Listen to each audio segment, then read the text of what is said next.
Bom, então a gente está começando aqui esse bate-papo que vai ser informal, né? Uma alegria começar essa sessão de bate-papos com a doutora Cirlei. A doutora Cirlei Martins da Costa, juiz auxiliar da presidência do Tribunal de Justiça do Estado de Goiás, integrante da Coordenadoria da Mulher em Situação de Violência Doméstica Familiar. Eu sou a Mítia Amado, cofundadora da ONG Terra Livre. Minha irmã Maris de Moura, também cofundadora da ONG Terra Livre. Sim, cada uma resolveu escolher um sobrenome diferente para a gente ter um mínimo de individualidade nessa vida, já que a gente tem tantas afinidades e tantas coisas em comum. E teve à frente, né, propôs e teve à frente, desde o início do ano passado, do grupo de trabalho de prevenção ao Covid, e é membro do Conselho Socioeducacional da ONG Terra Livre, além do Conselho Deliberativo, né? Então, eu acho que, dito isso, assim, só para a gente saber quem é quem, para a gente se situar, eu acho que a motivação principal da gente fazer esse encontro aqui, Cirlei, posso te chamar de Cirlei? É muito da gente, eu acho que a homenagem que o Tribunal de Justiça concedeu a mim e a minha irmã, através da sua indicação e da campanha da Justiça pela Paz em Casa, o projeto Histórias para Despertar, né, homenageando 10 mulheres no mês da mulher, né, no mês de março, trazendo atenção para tantas questões que já são do dia a dia, né, infelizmente, mas mexeram com a gente também, mexeu com a gente, né? Essa homenagem, tipo, nossa, ótimo, a gente tem 24 anos de ONG Terra Livre, está sendo muito bom, essa mexida está sendo muito boa, uma provocação, assim, sabe, de ver tantas outras histórias interessantes e de entender e aprofundar melhor os desdobramentos que acontecem por conta da situação de violência contra a mulher, né? Que é uma coisa que você lida no dia a dia pelo ofício, né? E acho que, talvez para começar, para abrir essa conversa, e Maris me complementa aí em alguma coisa, a gente pensando na pauta, né, no roteiro desse encontro, a gente ficou com vontade de ter um esclarecimento melhor, assim, né? Aí eu, principalmente, enquanto uma pessoa fora da área do direito, que nunca estudei direito, tem uma diferença, né? São 3 legislações, até onde eu entendi, que cuidam, protegem a mulher, né? A gente tem mais recentemente a importunação sexual, né? 2018, se não me engano, a Lei Maria da Penha, e qual que é a outra que eu estou esquecendo? Tem mais uma. Tem mais uma. Talvez do Do feminicídio. feminicídio em si, exatamente. Então, qual que é a diferença, assim? O que caracteriza uma e outra? É, ou elas são complementares? Você podia falar um pouquinho disso para a gente entender um pouco melhor, e até a própria comunidade, né, que o Terra Livre atende, tanto de doadores, né, de investidores no trabalho de programas humanitários e sociais da ONG, quanto as próprias famílias que, de alguma maneira, recebem esse atendimento, né? Então, muito legal o convite de vocês, né? Gostei muito, obrigada. Primeira coisa, Mits, importante dizer que eu não sou um especialista na área criminal. Eu, na verdade, eu sou titular de uma vara de família em Goiânia há muitos anos. Eu estou afastada por ocupar um cargo na presidência do tribunal atualmente. Quando eu sair dessa gestão, eu volto para a minha vara de família. Mas realmente, assim, a legislação protege a mulher nesses 3 âmbitos, né? A Lei Maria da Penha, acho que a principal garantia dela são as medidas protetivas que são tão divulgadas, são medidas que tentam afastar o agressor e colocar a mulher numa situação de maior segurança, né? Tem também, há alguns anos, o crime de homicídio passou a ser considerado qualificado, que é quando ele é mais grave, pelo fato de ser praticado contra mulheres. E o que caracteriza isso é exatamente quando o homicídio se dá em função do gênero, né? Se não fosse aquela condição de mulher, ela não teria sido morta por aquela pessoa. Eu acho assim que todos os anos as campanhas desenvolvidas pelo Tribunal de Justiça nessas semanas pela paz em casa, que é uma proposta do CNJ, na verdade os tribunais seguem, elas são elaboradas pela coordenadora, que é a desembargadora Sandra, com muito cuidado e muito voltado assim, para a aceleração desses processos que estão no judiciário, cada vez no número mais elevado, assim, acho cansativo ficar falando de números, mas aumenta, sempre aumentou desde a Maria da Penha. A gente pensa, por que aumenta? Né? Porque agora tem muitas delegacias, tem juízes especializados, as mulheres vão lá e denunciam. Só que os grandes especialistas começaram a pensar que não é só isso, é porque realmente aumentou. Né? Não é só porque está mais fácil denunciar, não, é porque está aumentando mesmo.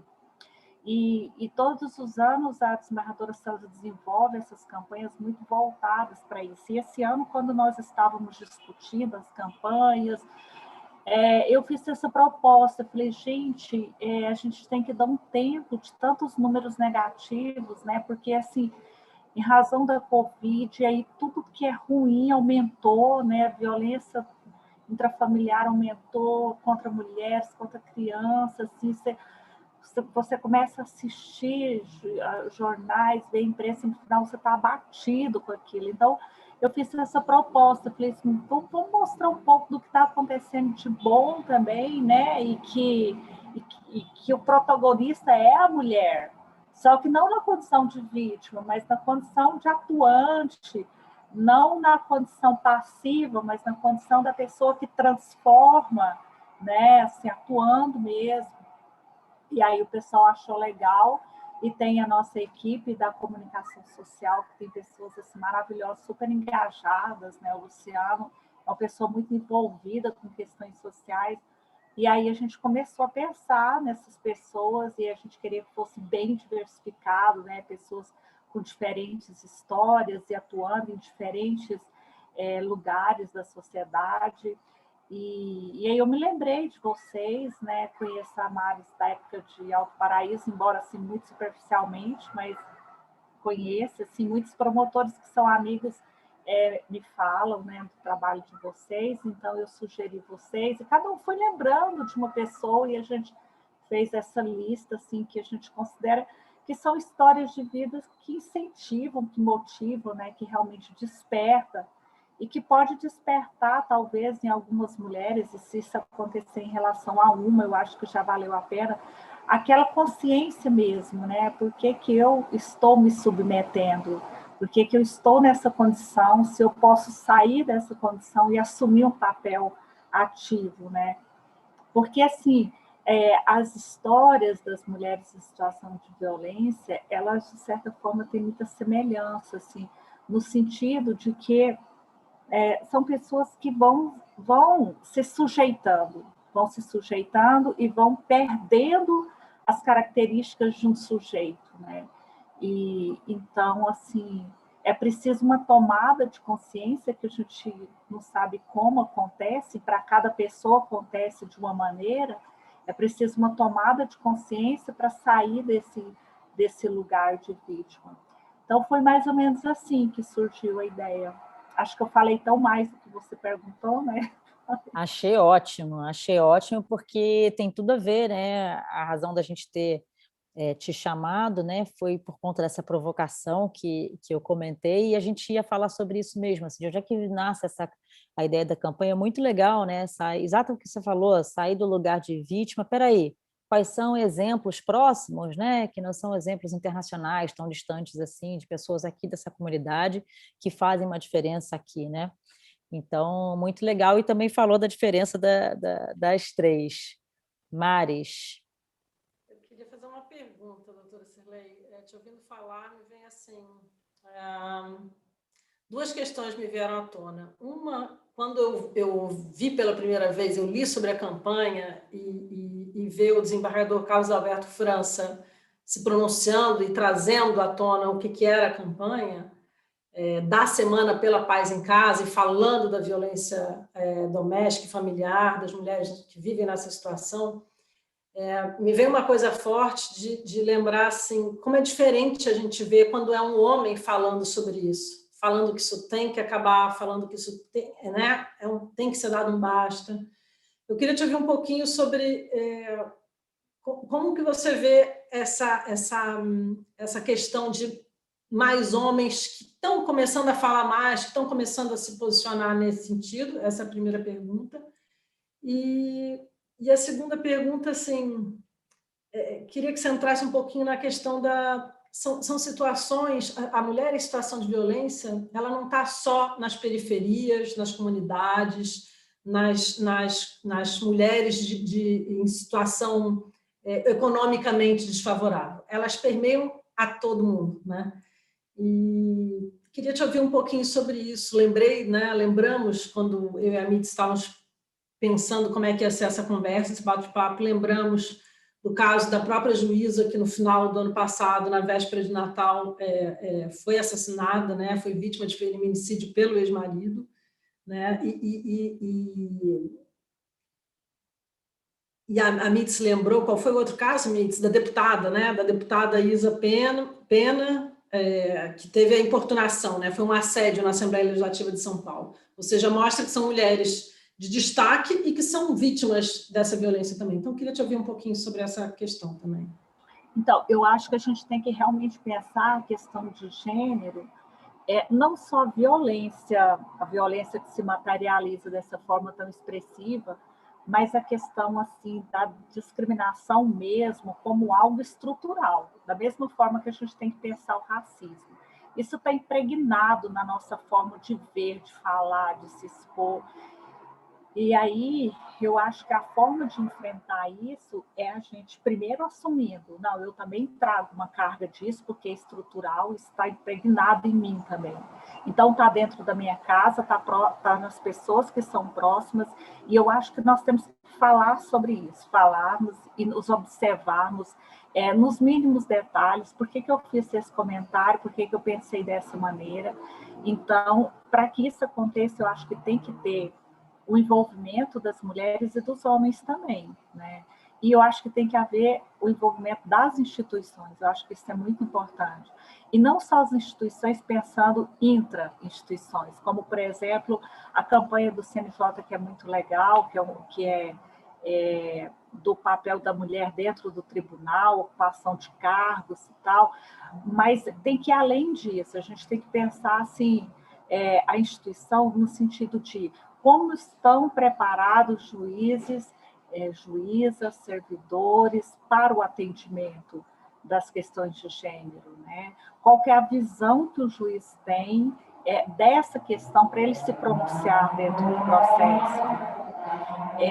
Tem uma americana, uma professora americana, Catarina, não vou nem pronunciar o sobrenome porque vai ficar horrível, mas ela diz assim que o direito pensa as leis para as mulheres como os homens pensam as mulheres, né? Assim, tudo a partir da visão machista.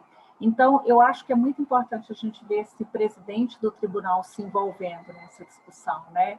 Trazendo isso, olha, isso é problema nosso, sim, não é porque eu não estou lá julgando exatamente essa matéria, esse problema tem que ser pensado. Então, além da campanha, o tema foi trazido para a nossa escola de formação, vai ser dado curso para a preparação mesmo de servidores e juízes para lidar com a temática. Nós vamos ter um curso agora com uma pessoa da área da imprensa, que é um media training que a gente tem às vezes, e eu entrei em contato com essa pessoa e pedi para ele, falei, olha, eu quero que você traga esse tema para o curso, né? Porque a gente viu há pouco tempo aquela questão da audiência em que uma pessoa foi vítima, teria sido vítima de abuso sexual, e a forma assim, machista que ela foi tratada, né? De fato, a mulher nessa situação, ela é tirada dentro do processo, muitas vezes, da condição de vítima, e ela é avaliada e julgada numa proporção muito mais severa do que o próprio acusado, né? É muito importante reconhecer tudo isso, porque o segundo passo, que é mudar isso, depende do reconhecimento de que é assim que as coisas são, né? Então, eu acho que esse tema ele tem que ser trazido assim, para dentro da casa, para dentro das instituições, das ONGs, das empresas, né? Tem que ser discutido. Eu vi uma entrevista uma vez com a Malala e o pai dela, que eu achei assim, maravilhoso, mas ele disse assim, não, lá em casa a gente nem discutia essa questão, porque nunca passou pela minha cabeça, ele falava mais ou menos isso, que tem essa diferença. Mas é inocência a gente pensar isso. Acho que a gente tem que falar sobre isso, mesmo que a gente acredite que dentro da nossa casa não é assim. Porque você abre a porta e é assim. E também porque está dentro de nós, ainda que se manifeste no nível muito inferior, isso está presente. Então, eu acho que tem que ser falado, muito falado. E não é só na representatividade da questão criminal, não. Eu vi uma pesquisa que foi feita no Sul, não me lembro se foi Santa Catarina, na área de saúde. Na área de saúde, saúde mental, no hospital público. E uma das principais causas de sofrimento e estresse das mulheres era a angústia de terem que vivenciar a maternidade sozinhas. Porque se já a maternidade traz uma série de ônus que não precisa se falar, mas também traz uma carga de bônus muito pesada, principalmente quando a pessoa não tem uma rede de apoio, quando não tem uma condição financeira adequada. E essa carga recai sobre a mulher com um peso muito maior do que sobre o homem, porque o homem é meio que liberado das obrigações paternas de uma forma que toda vez que ele se libera, ela se volta em relação à mulher.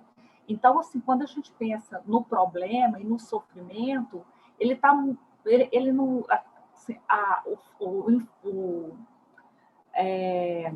o feminicídio é a última instância, mas tem muita coisa que acontece antes, né, que tem que ser tratada, enfrentada.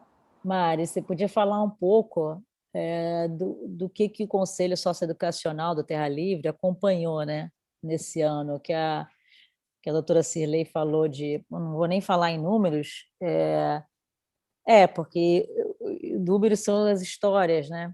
E a gente ficou super impressionado o que a pandemia realmente retratou. Uma coisa é você ouvir a notícia, né, de fora, ouvir uma estatística, outra coisa é a gente acompanhar de perto. Fala um pouco disso. Porque, na verdade, a gente lida com as famílias, são 100 crianças que a gente atende, vindas de 60 famílias. Quando começou a pandemia, a gente resolveu olhar também para todos os nossos ex-alunos, que a gente ainda tinha acesso, contato, e que foram exatamente o mesmo número. Coincidentemente, veio praticamente o mesmo número. Eram 62 famílias de crianças e adolescentes que tinham passado por Terra Livre nos últimos anos. E por mais que a gente, a princípio, diga que o nosso foco principal das atividades do dia a dia seja para as crianças, é óbvio que as famílias são atendidas também, porque senão é como se a gente estivesse remando para um lado e a família está remando para o outro. Então, a gente tem que ter ali um alinhamento e muitas vezes cooperar com essas famílias para que elas, de fato, estejam também conseguindo cooperar da melhor forma possível com os seus filhos, né?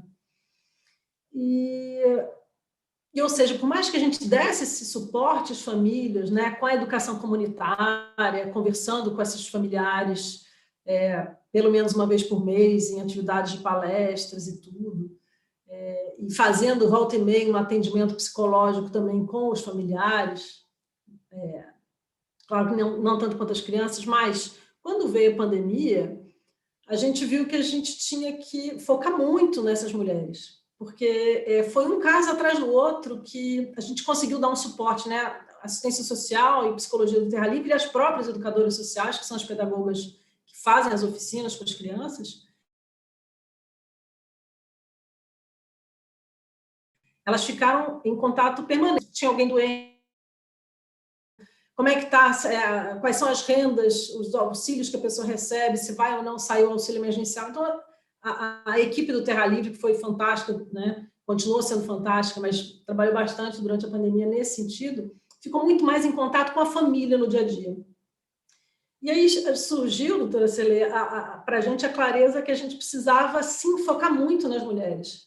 Porque o que estava acontecendo era como se fosse um boliche, assim, que vários casos das mulheres que a gente já sabia que tinham um histórico de violência doméstica, que tinha ali um conflito familiar acontecendo, eles vieram com força, né? Ou seja, essas mulheres passaram, a gente acompanhou com elas o que estava acontecendo, e aí precisamos entrar com orientação jurídica, tanto de dizer, não, você tem que chamar a PM, não, isso aqui já passou, então agora você tem que ir na Defensoria Pública, buscar que esse homem que você teve que sair correndo da casa, às vezes, né, com as crianças no braço, debaixo do braço, sem levar nada, porque senão a ameaça dele era, se você me deixar, eu te mato, né?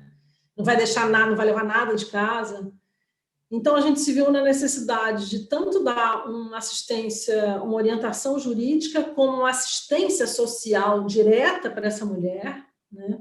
Muitas vezes auxiliando ela a fazer, juntando móveis de amigos para ela reconstruir a casa, comprando o primeiro gás para ela, coisa que a gente não tinha feito, né? O nosso foco sempre foi na questão da socioeducação com as crianças. Mas a gente viu que se a gente não conseguisse interromper essa curva de violência com ela, com a mulher, as crianças iam ser muito mais vitimizadas do que elas já são, né?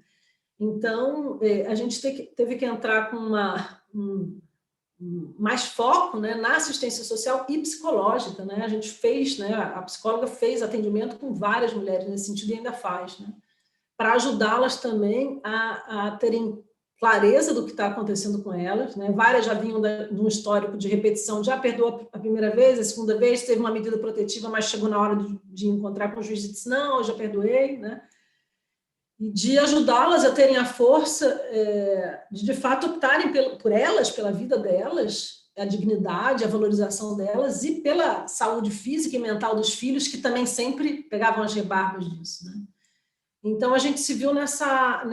Não chegou nem a ser um dilema, porque a gente teve que entrar logo de frente, ficou muito claro o que a gente tinha que fazer e onde que a necessidade estava, né? E a gente, como terceiro setor, né, se vocês sentem como primeiro setor, né, o judiciário como primeiro setor percebe isso, e você fala, né, a necessidade das empresas como segundo setor pensarem e verem essa questão estrutural, a gente, como terceiro setor, mesmo que o nosso foco não era na violência contra a mulher, a gente viu que a gente tinha que ir para a ponta e cooperar, né? Queria te ouvir um pouquinho, assim, porque é isso que acontece, né? A violência contra a mulher não é só contra a mulher, né? Ela vitimiza muitas crianças também. Sim, sim.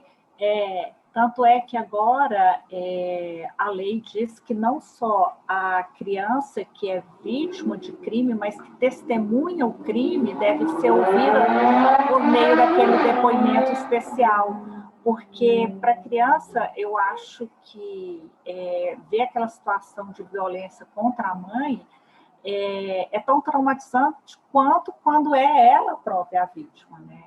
E às vezes até mais angustiante, porque a criança ela acha que ela tem que fazer alguma coisa, obviamente não tem condições de fazer, e é um peso, né? Ela assim, vai detonar com a vida da criança, porque ela não consegue, às vezes, se relacionar bem, não consegue levar bem a escola.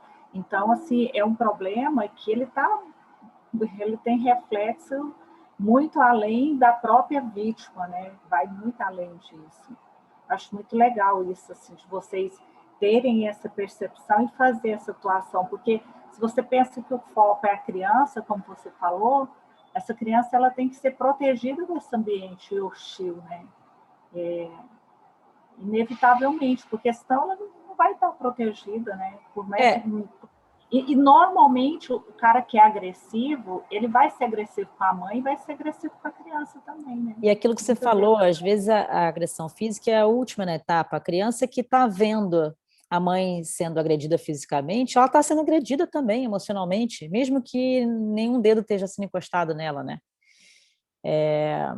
Eu acho que você tocou num ponto, e a minha irmã reforçou agora, com outra perspectiva, que para mim o ponto é chave, né? Que a gente entender, é um termo que tem se usado muito, ainda bem, é o que você comentou também, temos que falar disso sim, está todo mundo falando disso, que ótimo, a ideia é essa, e de várias questões estruturais, né? Esse termo do estrutural. É uma questão estrutural, é uma deficiência estrutural da nossa sociedade, como é que a gente lida, né, com a desigualdade de gênero. Opa, vou dando um aviso aqui, tá, de tempo. Com a desigualdade de gênero, com a questão racial, de preconceito racial, né? Muitas questões, e até dá um desespero, assim, né? Nossa, por onde a gente começa tudo ao mesmo tempo agora? E aí, eu fico pensando assim, não sei nem como colocar, né? Às vezes, você trouxe a questão da campanha, né, do projeto Acorde, Histórias para Despertar, que para mim é muito maravilhoso, assim, esse sentido, no sentido de colocar referências do que é possível. A gente já sabe o que é ruim e como pode ser, né? Aquilo da representatividade, que tem se falado muito também, de se ver propagandas com mulheres e homens que não têm aquele corpo dito ideal, né, com sair da normatividade de cor, de gênero, de tudo isso. E também da posição de vítima e carrasco. Espera aí. E na hora que mulheres talvez que estejam atravessando uma situação, porque nem sempre foi assim e não precisa ser sempre assim, né? Esse ponto de virada, tem um ponto de virada aí, né?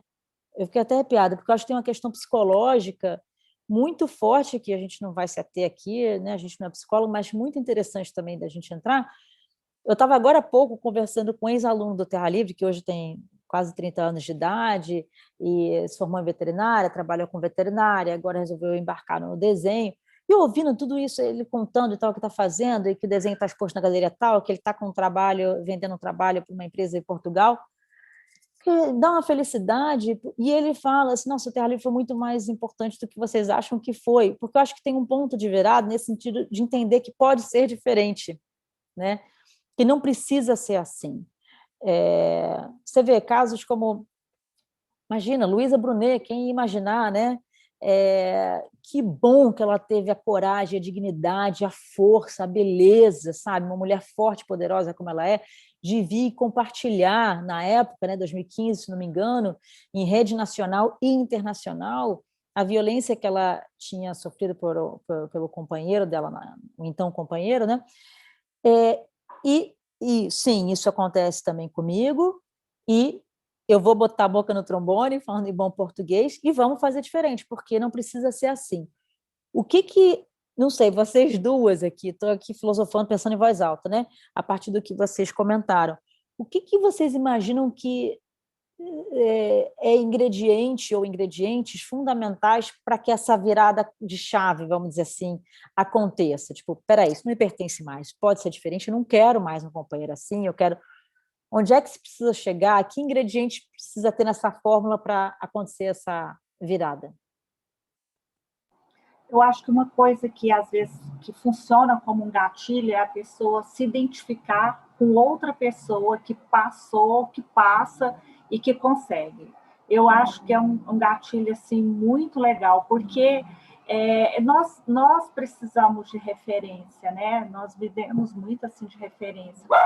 Quando pequenos são os pais, depois a gente se espelha em pessoas. Então eu acho que isso é um importante gatilho. Eu acho que é importante que a gente pense cada vez mais nisso de mostrar que a mulher não tem que estar num determinado papel, né? Que ela cabe em todos os papéis da sociedade. Porque o que sempre aconteceu foi assim na sociedade patriarcal é uma dinâmica de limitação de espaço, né? De limitação de espaço na casa, primeiramente, a gente saiu disso, de certa forma, por uma necessidade financeira, mas como todas as obrigações domésticas elas permaneceram muito mais com as mulheres do que com os homens, de certa forma, continua sendo um espaço de limitação, porque em razão desse desgaste do dia a dia, do cansaço, de tantas responsabilidades, tantas obrigações que recaem e que prendem a mulher na casa, ela tem muito menos condições nas empresas, na vida profissional, de uma maneira geral, isso é fato, e há esse processo mesmo de limitação espacial. Então, eu acho que a gente tem que construir possibilidades da mulher sair desse espaço, enxergar outras possibilidades e outros exemplos. Maris. Eu lembrei de uma coisa que eu li, eu acho, e que é triste, né? Diz que a comparação com a mulher, quando ela está nessa situação de violência e que ela não se percebe na situação de violência, a comparação é como diz que quem come, quem cozinha rã, diz que é assim, você bota, ela vai gostando de estar naquela aguinha quente, então ela vai curtindo estar ali, ela não percebe que ela está sendo cozinhada. Quando está quente demais, ela já está fraca demais para conseguir sair muitas vezes, né? Então, quando você falou mais atrás, doutora Sirlei, você falou na violência estrutural e citou a institucional e a doméstica. Então, são 3 esferas diferentes, né? Então, se todas nós, mulheres, estivermos atentas, talvez, né? Nessas 3 esferas, onde é que está tendo aqui? Onde é que eu estou sendo cozinhada sem perceber, né? Na minha casa, e muitas vezes sem os outros perceberem, né? O homem, muitas vezes, que está fazendo uma violência moral, psicológica, ele não está se dando conta que ele está sendo violento, ele está sendo igual que todo mundo sempre foi, né? Então, se a gente se der conta, começar a estar atenta a isso, né? Para nós e para outras mulheres, na esfera doméstica, na esfera das instituições, cada um na sua empresa, na sua ONG, na sua instituição pública, e atentas nessa estrutura, que para mim é pior, né? A violência estrutural, eu digo que é igual uma criptonita, né? Ela está ali em algum lugar, muitas vezes você não está vendo, e todo mundo está sendo sugado por aquilo, né? Então, eu acho que é um orar e vigiar nesse sentido. Agora que a gente já sabe que isso existe, né? Já se fala no machismo tóxico, tudo, e que já tem tantos homens dizendo, não, né? Não basta só as mulheres falarem, a gente tem que ser também, né, antimachista. Nós temos que nos pronunciar como um antimachismo. Né?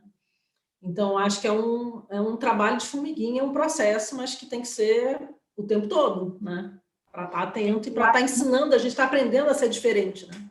Eu acho que uma coisa que é legal pensar assim, é que essa mudança ela é uma mudança que ela deve ser buscada essencialmente pelas mulheres, mas não é porque ela é um ganho para as mulheres, ela é um ganho para a sociedade, né? Eu acho assim, se os papéis forem divididos de uma forma mais igualitária dentro da casa, os filhos vão ganhar com isso, a mulher vai ganhar com isso porque ela vai ficar menos sobrecarregada, e o homem também vai ganhar porque ele vai ter o bônus, mas ele vai curtir o ônus, né? Que a mulher curte muito, que muitas vezes o homem nem experimenta, de tão alheio que ele fica a tudo isso.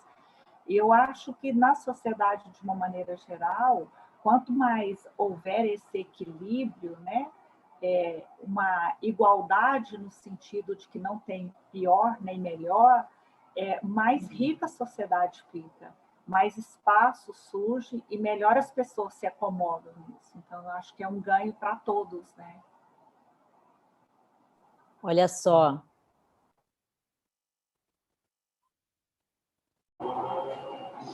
Então, Maris, não sei se tem mais alguma coisa do que a gente tinha pensado, né? Você tinha falado alguma coisa, uma declaração que o Obama fez recentemente, né? Que você queria ouvir o comentário da doutora Sirlei. Foi tanta coisa. Recentemente, não. A gente fez em janeiro todo, doutora, a gente está aproveitando o tempo que muitas vezes sobra para a equipe para estudar. Então, as educadoras, a psicóloga estão se capacitando mais para enfrentar as coisas que a gente está vendo cada vez mais que são necessárias. Então, janeiro todo, essa equipe ficou estudando sobre a violência contra a mulher, sobre o machismo estrutural e enfim, né, se capacitando para melhor lidar com a situação. E eu li isso, né, que o Obama dizia que uma sociedade que não valoriza as mulheres é como se deixasse, como um time de futebol, por exemplo, que deixasse metade do time no banco, né? Então, eu acho que é um pouco isso, no final das contas, né? Porque do mesmo jeito que você fala que o homem deixa de vivenciar coisas que ele iria adorar se ele compartilhasse mais com os filhos, com a família, a sociedade perde quando impede a mulher de ser quem ela é, dela poder desabrochar, dela poder trazer as suas competências, né? Então, uma coisa que eu vi também faz algum tempo que eu achei muito interessante foi que, inicialmente, as universidades, as grandes universidades americanas que adotaram a política de cotas e esse tipo de política, de aceitar pessoas de outro país, elas perceberam um ganho tão grande, elas se tornaram muito melhores, porque elas se tornaram mais diversificadas. Então, você imagina uma Harvard que só tem os alunos com aquele mesmo padrãozinho, né? Ela nunca seria o que ela pode ser, sendo uma Harvard que tem alunos de diferentes países, de diferentes histórias, de diferentes religiões, de diferentes crenças, que não seguem um padrão heteronormativo, que não tem a mesma cor. Enfim, a diversidade torna o mundo mais rico, mais interessante, e nós temos que deixar as pessoas ganhar espaço e viverem como podem e como merecem viver, né? Então, eu acho que no momento em que a mulher deixar de ser podada dessa forma, o mundo vai ficar muito mais rico, né? E por que você acha que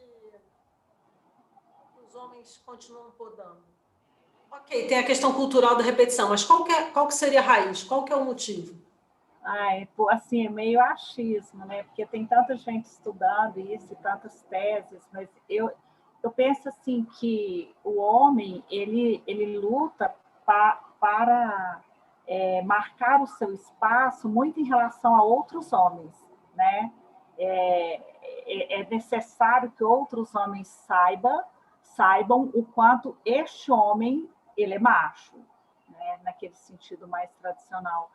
Então, eu acho que quanto mais inseguros, menos empoderados estão os homens, mais surge espaço para esse tipo de conduta que limita o outro.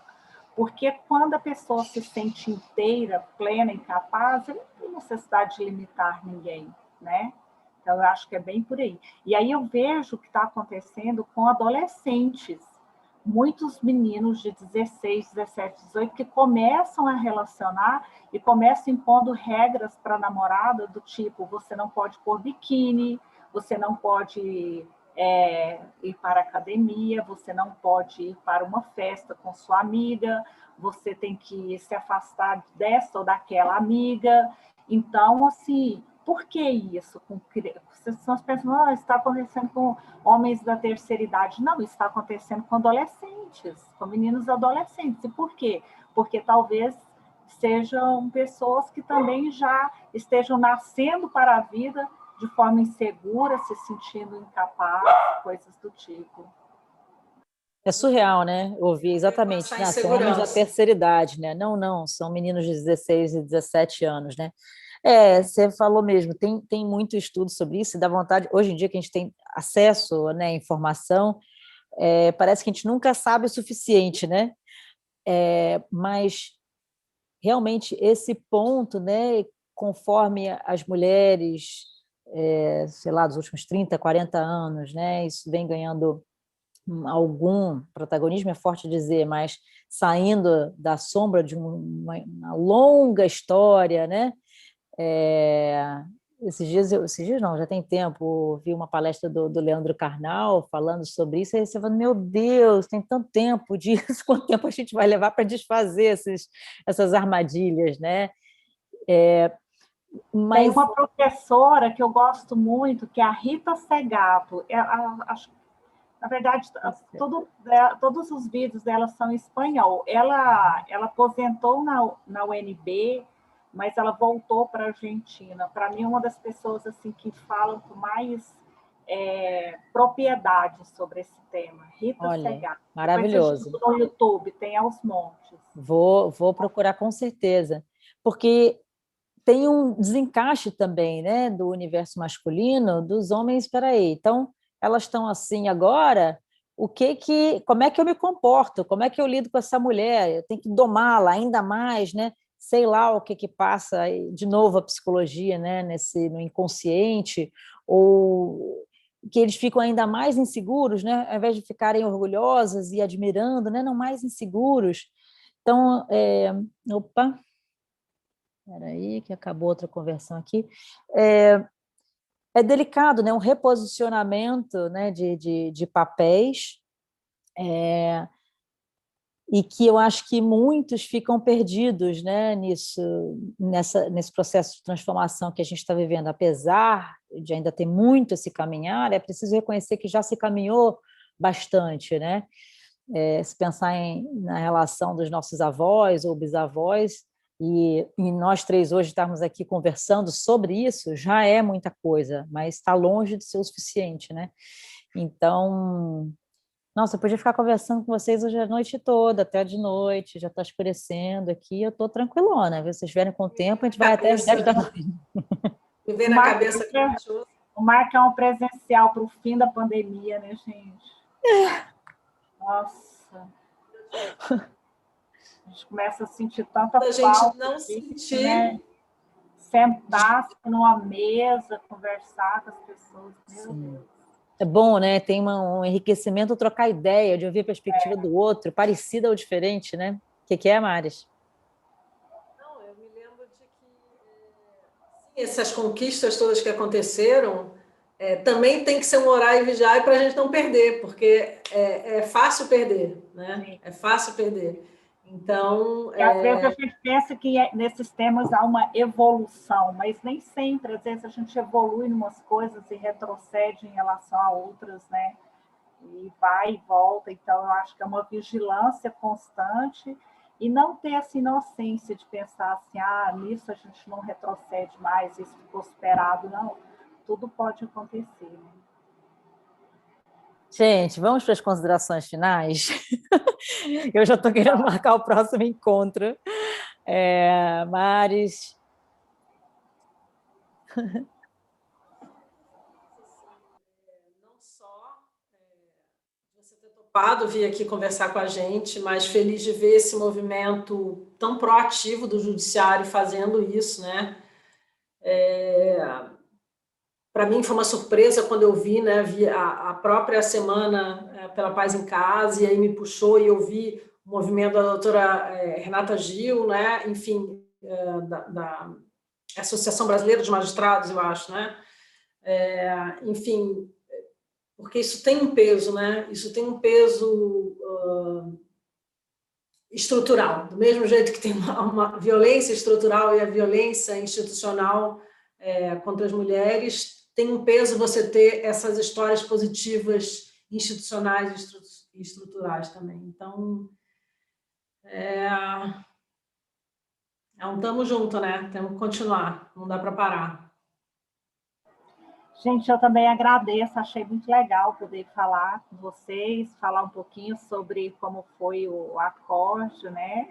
E compartilhar de ideias que a gente acaba descobrindo em comum, né? E preocupações também em comum. E é isso aí, eu acho que é uma constante busca por um mundo melhor, né? A gente cuidar de nós mesmos, todos nós cuidamos de nós e cuidamos um pouco de quem está perto de nós também. Acho que é bem por aí. Né? Eu gosto de me relembrar e de dizer que as instituições, as empresas, quando a gente fala as empresas ou o sistema, ou as instituições, parece que é uma coisa, né? Não, são feitas de gente, né? Pessoas. Então, achar a semelhança, né?